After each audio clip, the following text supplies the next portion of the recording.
তো বন্ধুরা, সিকিম ভ্রমণের আগের পর্বে আমি দেখিয়েছিলাম কীভাবে আমি শিয়ালদা থেকে শিলিগুড়ি জংশন পৌঁছেছিলাম, আর এই পর্বে দেখাবো কীভাবে শিলিগুড়ি জংশন থেকে আমরা গ্যাংটক পৌঁছালাম। সমস্ত বিস্তারিত তথ্য আমি ভিডিওতে বলে দিয়েছি। এছাড়াও কিন্তু রাস্তার সৌন্দর্য কিন্তু খুবই সুন্দর, তোমাদের প্রাণ জুড়িয়ে যাবে। সঙ্গে সেবক রেল গেট, সেবক কালী মন্দির, এগুলো তো সব রাস্তার মধ্যেই পড়বে, গাড়িতে বসে তোমাদের দেখে নিতে হবে। আর এছাড়াও কিন্তু যেরকম রাস্তার সৌন্দর্য আছে সেরকম কিন্তু ভয়ঙ্করও আছে। তিস্তা নদীর অনেক জায়গায় কিন্তু ভেঙে গেছে, রাস্তাঘাট কিন্তু অনেক জায়গায় ভাঙা, অনেক জায়গায় কাজ চলছে। তো সমস্ত ব্যাপারে আমি দেখিয়েছি ভিডিওতে। তো ভিডিওটা শেষ পর্যন্ত আমার অনুরোধ রইল, আর অবশ্যই এটা লাইক আর সাবস্ক্রাইব করে পাশে থাকো, আর ভিডিওটা দেখতে থাকো শেষ পর্যন্ত। আশা করি ভালো লাগবে, আর কমেন্ট অবশ্যই জানাও ভিডিওটা কেমন হয়েছে। তো চলো ভিডিওটা শুরু করে যাক। তো বন্ধুরা, আমরা শিলিগুড়ি স্টেশনের বাইরে চলে এসেছি। তো এখন বাইরে এসে রেস্টুরেন্টে এসেছি, কিছু খেয়ে নিতে হবে, কারণ গাড়িতে আবার 5 ঘন্টা জার্নি, অনেকটা লং জার্নি। দেখতে পাচ্ছি যে শিলিগুড়ি জংশন, প্রচুর মানুষের ভিড়। তো তোমরাও এরকম করবে যে স্টেশন থেকে বেরিয়ে যদি খালি পেটে থাকো, আগে কিছু খেয়ে নেবে, তারপর গাড়িতে উঠবে। কিন্তু কারণ গাড়িতে যদি খালি পেটে ওঠো তাহলে রিহাইড্রেটেড হয়ে যেতে পারে, আর বা বমি হয়ে যেতে পারে, শরীর কিন্তু খারাপ হয়ে যেতে পারে, তখন ঘোড়াটা কিন্তু মাটি হয়ে যেতে পারে। তাই আগের দিয়ে সব কিছু প্রিপারেশন নিয়ে তারপর সব কিছু। বন্ধুরা, আমরা অর্ডার করলাম কচুরি। তো একটা কচুরি 30 টাকা, 4টে কচুরি আর তরকারি, আমি আর মা। তো খেয়ে দিয়ে তারপর ড্রাইভারকে ফোন করবো, তারপর যাবো। আমার বন্ধুরা এই যে 4টে লুচি আর সোয়াবিনের তরকারি দিয়েছে, এর দাম 30 টাকা। মানে এখানে তো জিনিসের দাম হবেই, সেটা কোনো নতুন কিছু না। হ্যাঁ, এত বড় স্টেশনের বাইরে দোকান, আমার এখানে কিছু করার নেই।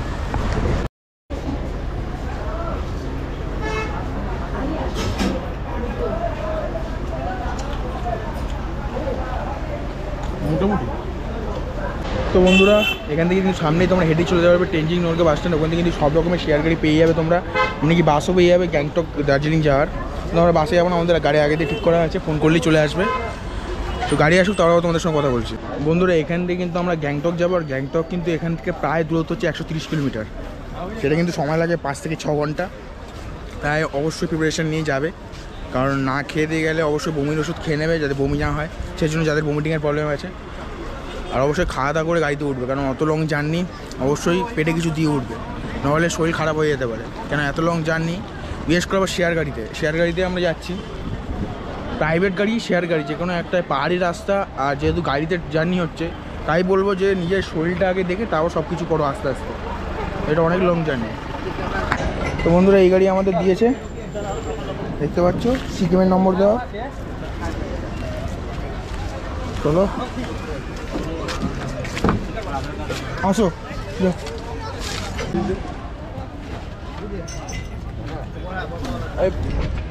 এই ব্যাগটাও নিয়ে নি।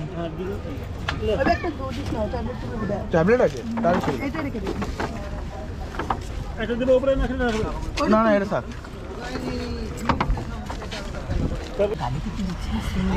তো বন্ধুরা, উঠে গেলাম গাড়িতে, এখন যেতে 5 ঘন্টার লং জার্নি। ভাড়াটা কত? 1000 টাকা দিলাম। হ্যাঁ, 1000 টাকা দিয়ে দাও। আরে ট্রাভেলে পাঠিয়েছো, ওই আমাদের প্যাকেজ থেকে 1000 টাকা লেস হয়ে যাবে। এখানে 1000 টাকা দিচ্ছ, ওখান থেকে 1000 টাকা কম দেবো, হয়ে গেল। তো বন্ধুরা, এটা হচ্ছে সুমো গাড়ি, আর আমাদের এখন টাইম হয়েছে 10 মিনিট। তো এক্ষুনি গাড়ি ছেড়ে দিল, দেখা যাক কটায় পৌঁছে। চলো বন্ধুরা, রোডে সিনিক ভিডিওটি এনজয় করি, আর দেখতে থাকো, ভিডিওটা পুরো দেখবে, তাহলে কিন্তু মজা পেয়ে যাবে আশা করি। এখন গাড়ি এসে একটা পেট্রোল পাম্পে দাঁড়ালো, এখানে পুরো তেল ভরবে, কেন অনেকটা লং জার্নি, প্রায় 130 কিলোমিটার। তো তার জন্য তেল ভরে নিচ্ছে এখন।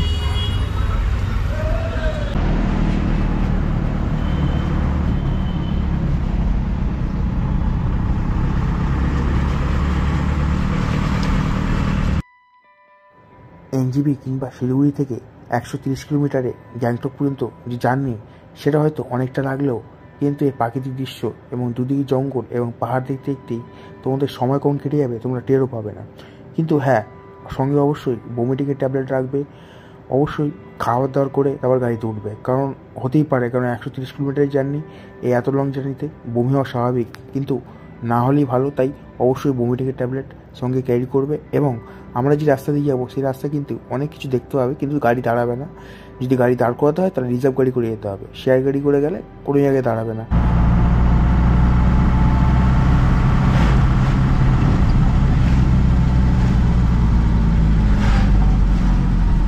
কপাল যদি সুপ্রসন্ন থাকে তাহলে এখান দিয়ে তোমরা হাতিও দেখতে পাবে, কারণ এখান থেকে মাঝে মধ্যেই রাস্তা পারাপার করে হাতির দল, কিন্তু সবসময় সেটা দেখা যায় না। যাদের কপাল ভালো তারাই দেখতে পায়। এছাড়াও কিন্তু এই বন জঙ্গলে কিন্তু অনেক ধরনের প্রাণী রয়েছে।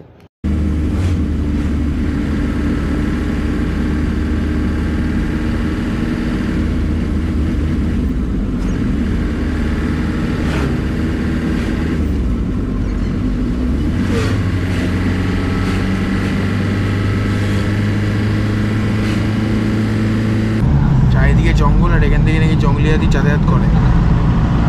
কবরা থাকলে সে জঙ্গলি হাতি যদি দেখা যায় তাহলে তো দারুণ ব্যাপার। সামনে পাহাড়ের দৃশ্য, সঙ্গে জঙ্গল।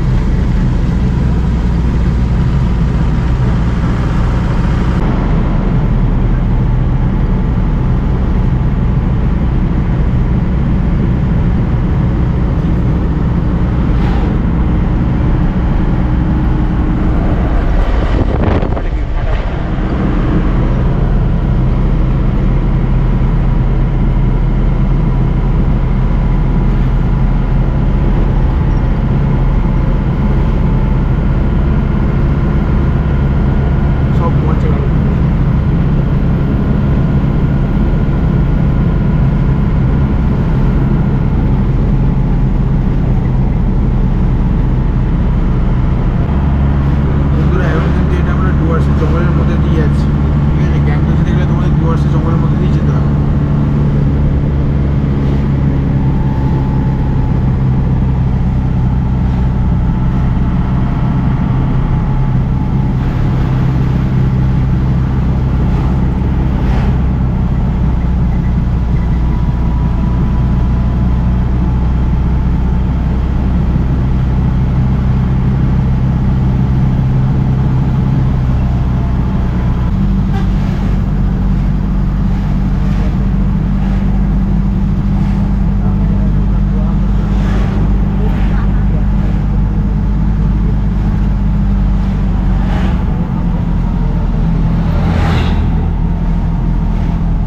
এই বন্ধুর দাঁড়িয়ে বললাম জ্যামে, মানে এখানে লেট হয় একটা কারণে, জ্যামে বলে লেট হয়ে যায়। জ্যামে বলে অনেকটা সময় চলে যায়। এমনি এতক্ষণ যে রাস্তাটা আসলাম ওই রাস্তা কিন্তু একদম সলিড রাস্তা, হুড় করে টানলো। ওরকম রাস্তা থাকলে তাড়াতাড়ি পৌঁছে যাবো।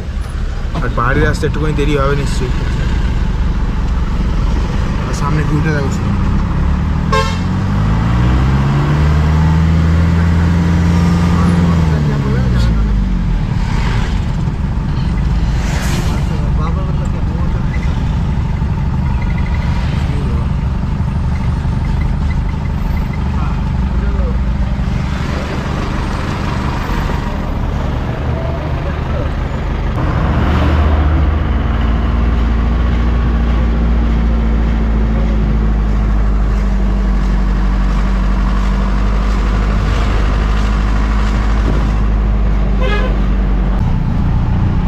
বন্ধুরা এটা হচ্ছে সেবক রেলগেট, ঠিক আছে? এখন কোনো ট্রেন নেই।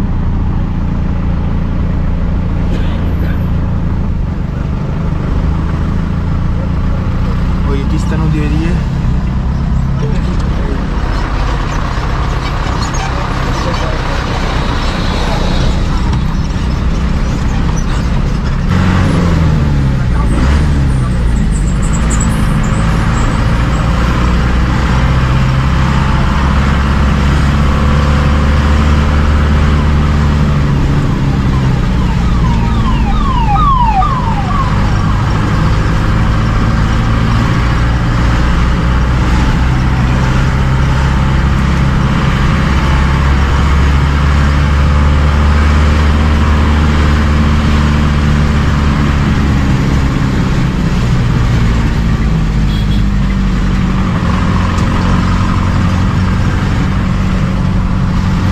চড়াই রাস্তা শুরু, পাহাড়ে ওঠা শুরু।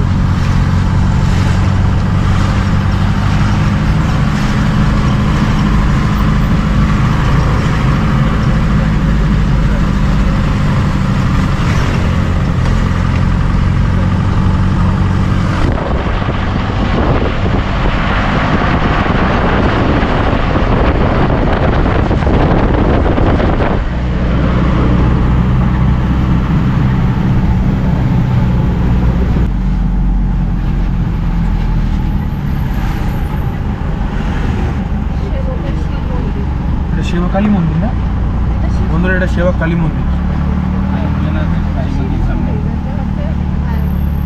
ও সরি, এটা শিব মন্দির, এটা কালী মন্দির, সামনে এটা কালী মন্দির।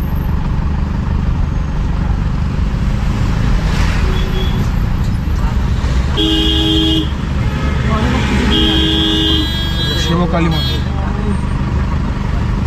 আমরা সামনে যে মন্দিরে দেখতে পাচ্ছি ওটা হচ্ছে সেবক কালী মন্দির, আর যেটা আগে দেখতে পেলে ওটা হচ্ছে সেবক ভোলেনাথের মন্দির।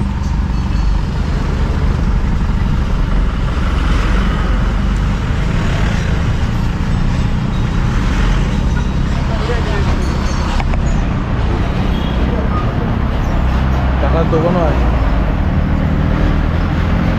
শিলিগুড়ি থেকে গ্যাংটক যাওয়ার পথে তোমরা দেখতে পাবে এই করোনেশন ব্রিজ। এই করোনেশন ব্রিজে সোজা গেলেই হচ্ছে গ্যাংটক, এবং ডান দিকে যে রাস্তাটা দেখতে পাচ্ছ সেই রাস্তাটা চলে যাচ্ছে ভুটানের দিকে।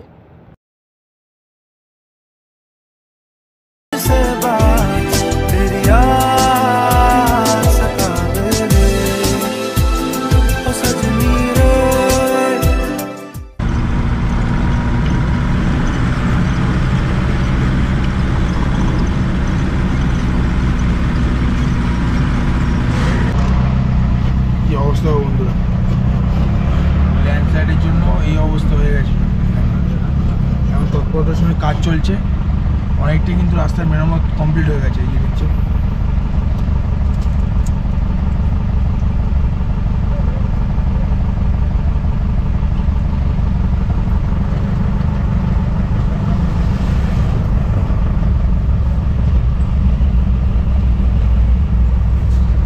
গাড়ির লাইন দেখো লম্বা সামনে।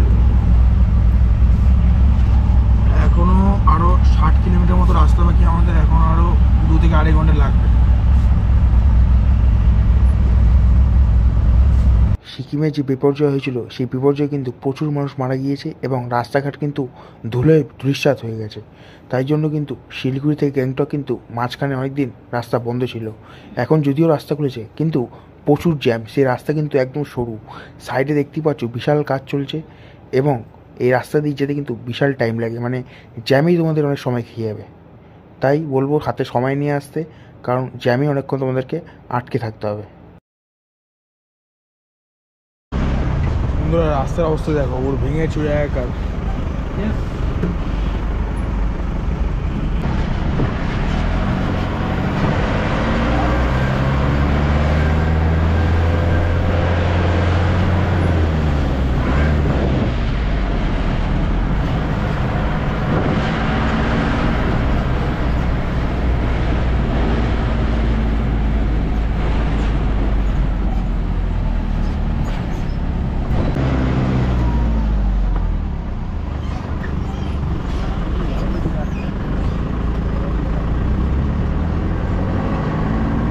বন্ধুরা এই জায়গাটা আবার গাড়ি দাঁড়িয়ে করেছে, অনেকক্ষণ পর ব্রেক দিয়েছে। সত্যি বলছি, একবার বসে বসে একটা পা চিন ধরে গেছিলো। ওই যে আমাদের গাড়ি দাঁড়িয়ে আছে, দেখা যায় এখানে কী খাই।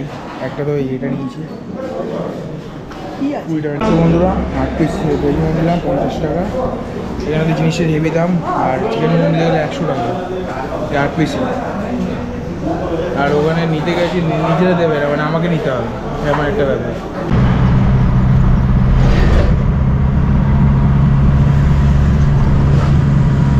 এখনো বন্ধুরা গ্যাংটক 38 কিলোমিটার।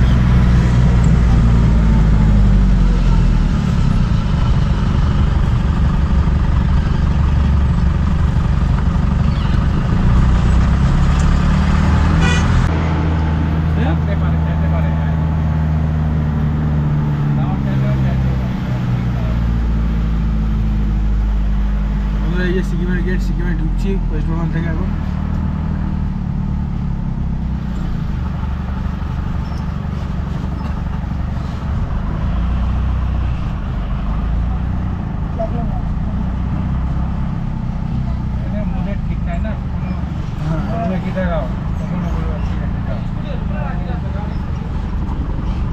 তো বন্ধুরা আমরা ঢুকে গেলাম সিকিমে, আমাদের প্রতিবেশী যাচ্ছি। প্রথমবার সিকিমে আসলাম। তো এবার বলে রাখি, সিকিম ঢোকার আগে কিন্তু তোমাদের ভোটার কার্ড কিন্তু চেক করতে পারে সিকিম ঢোকার গেটে। তো তোমরা অবশ্যই নিজের সঙ্গে ভোটার আইডি কার্ড এবং নিজের 2 কপি ছবি রাখবে। যদি দেখতে চাই তাহলে দেখিয়ে দেবে, ড্রাইভারও তোমাদেরকে বলে দেবে, কিন্তু তোমরা নিজের দিয়ে আগে রেখে দেবে সঙ্গে। আর ওটা লাগেজে রাখবে না, কারণ লাগেজ তো উপরে থাকে, তোমাদের হাতে রেখে দেবে। আর আরেকটা কথা, আমাদের কিন্তু দেখতে চাইনি, ড্রাইভার বলেছিল বার করে রাখতে, কিন্তু আমাদের দেখতে চাইনি। কিন্তু তোমরা অবশ্যই সাথে রাখবে, যখন তখন কিন্তু এটা দেখতে যেতে পারে।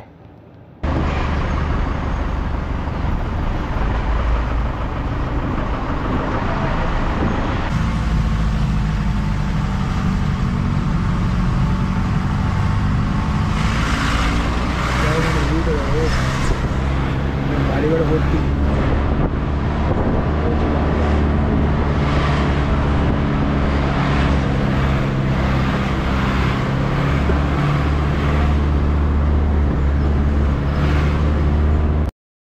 ছোটো গাড়ি করে আবার আসলাম হোটেল মন্টানা, এমজি মার্গ থেকে 10 মিনিটের দূরত্ব বলছে। তো বিকেলবেলা যাবো, এখন বিকেল হয়েই গেছে, 4টে বাজে, বাট এখন একটু রেস্ট নেবো, যেহেতু এতটা জার্নি করেছি, প্রায় 20 ঘন্টার মতো জার্নি। গাড়িতেই 6 ঘন্টা, 6 থেকে 7 ঘন্টা গাড়িতে লেগে গেছে। আর ছোটো গাড়িতে আসার সময় ফাইনালি 200 টাকা। আরও 2-1জনকে জিজ্ঞেস করছে 300 টাকা বলছিল, তো 200 টাকায় ভাড়া দিয়ে আসলাম। 200 টাকা ভাড়া মানে কীরকম, মানে 15 মিনিট ডিস্টেন্স, মানে 10 মিনিট 15 মিনিট গাড়িতে থাকে, তার জন্য 200 টাকা ভাড়া। তো এখানে এই রেট চলে। অন্যান্য লোক 300 টাকা চাইছিলো। আর হোটেলে এসেছি, হোটেলে মানে হোয়াটসঅ্যাপে পাঠিয়েছিলো এক ছবি, মানে ভিউরুমের ছবি পাঠিয়েছিলো, ভিউরুম দেয়নি। এই কোনো ভিউ নেই, রাস্তার ভিউ এটা, পাহাড়ের কোনো ভিউ নেই। ওখানে ব্যালকনি থেকে ভিউ আছে পাহাড়ের, আমি তোমাদেরকে বিকেলবেলা যখন যাবো তখন গিয়ে দেখাবো। আর বাথরুম যেরকম হয় সেরকম গিজার আছে, তারপর কিরকম কোমোড পায়খানা আছে, বেসিন আছে, ভালোই, বাথরুমটা বেশ ভালোই। আর এখানে দেখতে পাচ্ছ বসার একটা সোফা আছে, এখানে জিনিসপত্র রেখেছি। এখানে জিনিসপত্র রাখার টেবিল আছে, একটা টেলিফোন আছে, ঠিক আছে। এখানে একটা জিনিসপত্র রাখার জিনিস আছে, ওইদিকে একটা টিভি আছে, ওইদিকে আয়না আছে, ওইটাকে ওয়ার্ডার আছে। আর এই খাট শুয়ে আছি। আর বাদ বাকি সবই মোটামুটি ঠিকই আছে, শুধু আর ভিউ রুম থাকলে ভালো হতো, বাদ বাকি সবই ঠিকই আছে। আর যে রুমের সিস্টেমটা, মানে রুম লোকেশের সিস্টেমটা, সেটা যদি মানে আমরা আমাদের তালা দিয়ে মারতে পারবো না, কেন ওদের লক সিস্টেমটা এমনই, মানে এরকম যে এটা খোলে না, এরকম লক সিস্টেম, ওটা ওদের চাবি ছাড়া খুলবেই না। সেটা একটা আমার কেন একটা লাগলো, এটা মানে করা উচিত না, যার যার একটা পার্সোনাল ব্যাপার থাকতেই পারে, বন্ধকর চাবি নিয়ে করা উচিত না। বাট যাই হোক, বিশ্বাসযোগ্য সব কিছু। তো যাই হোক, এখন একটুখানি রেস্ট নেবো, আবার বিকেলবেলা তোমাদের সঙ্গে দেখা হচ্ছে, কথা হচ্ছে এমজি মার্কে যাওয়ার সময়। তারপর তোমাদেরকে এইখান দিয়ে ভিউ দেখাবো, কীরকম ভিউ আসছে পাহাড়ের ব্যালকনি থেকে। তো এখন একটুখানি ঘুমিয়ে পড়ি, তারপর তোমাদের সঙ্গে পরে কথা বলছি।